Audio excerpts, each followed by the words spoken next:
Welcome to the video. I meant to post this video 4 weeks ago when I first got this rescue dog. He is a 1-year-old male Belgian Malinois, but here's the video. So I got him out in Bushnell, Florida from a rescue lady that has had him for a couple months, and she rescued him in December.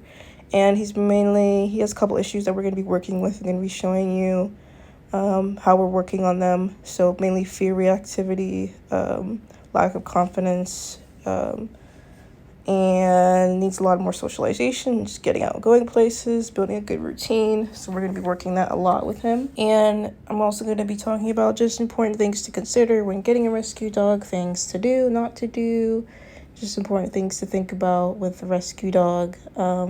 This is actually his first day here. The rescue lady had just left about an hour ago, but I just wanted to record and start talking and going through things. So what I'm doing here is just, he's already very well crate trained. The rescue did a great job with working on that and doing basic house training manners.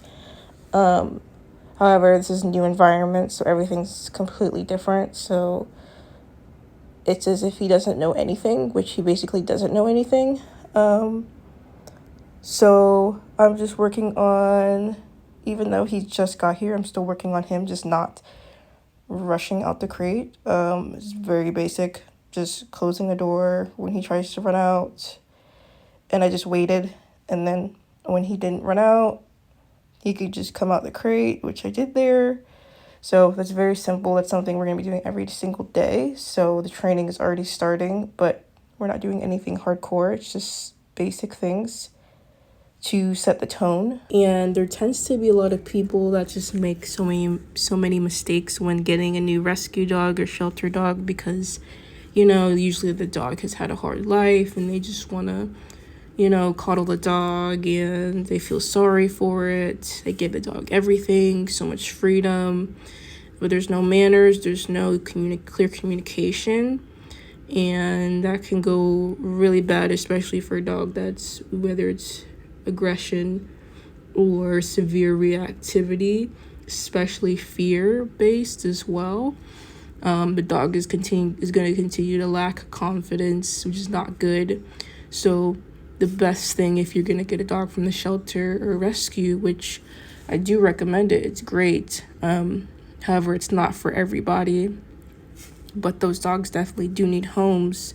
But you have to have a plan and a good trainer that's going to help you so that dog can actually succeed and truly have a better life. It takes consistency, it takes time, and it takes patience, ultimately. Okay, so now we are at the doorway, and I'm just going to be walking around the perimeter of the house, just letting him get used to his environment. But I'm just not going to let him run out the door. I could. It wouldn't be that big of a deal, to be honest. But I just wanted to do this to, again, set the tone. The sooner you start, the better.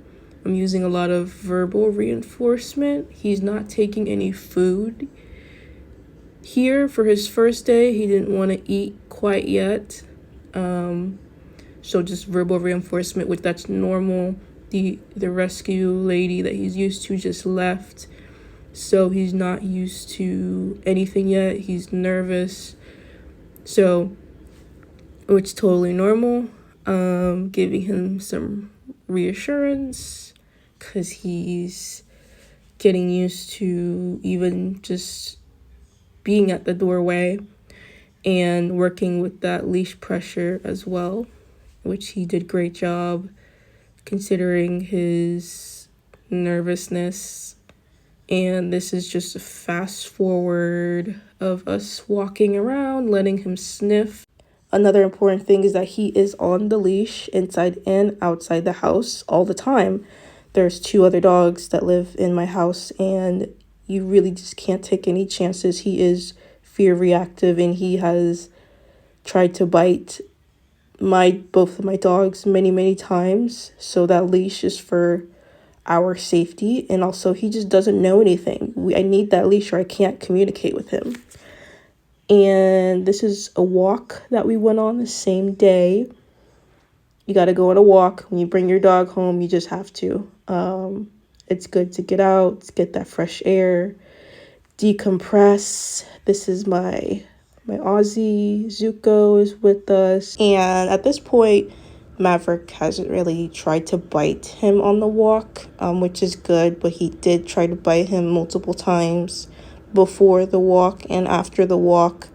But for me, I'm not going to wait to introduce them. Zuko's with me all the time, so that's the way it is. And I'm the main handler for Zuko, so no one else handles him. So I didn't wait to introduce them. I just went ahead and did it safely as possible. Unfortunately, I did not have a muzzle the first day. He didn't come with a muzzle, so I had to go get one, which took a few days to deliver. But I would have definitely preferred the muzzle when I introduced him, because Maverick did end up making contact with nipping at Zuko, which just isn't good. He only ripped out some hair, but still, the fact that, you don't want the dog rehearsing that behavior. So I would recommend, if you're gonna have your rescue dog meet your new current dogs, I wouldn't do it right away the same day. You want give your dog at least a few days to decompress and understand their new environment. And then you can kind of slowly do that, have them see each other. If you have a fence, keep them separated, keep them in a crate next to each other.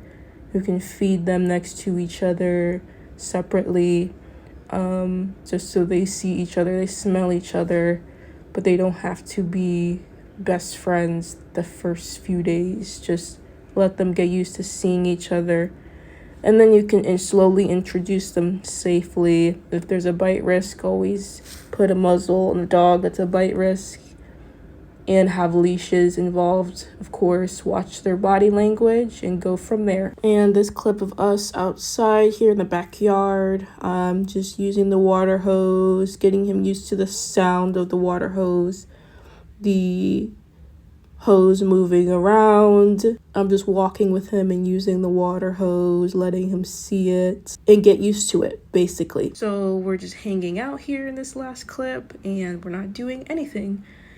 So what I'm trying to do is create, the space, that time for us to not do anything at all, especially for, high-strung breeds and anxious dogs as well.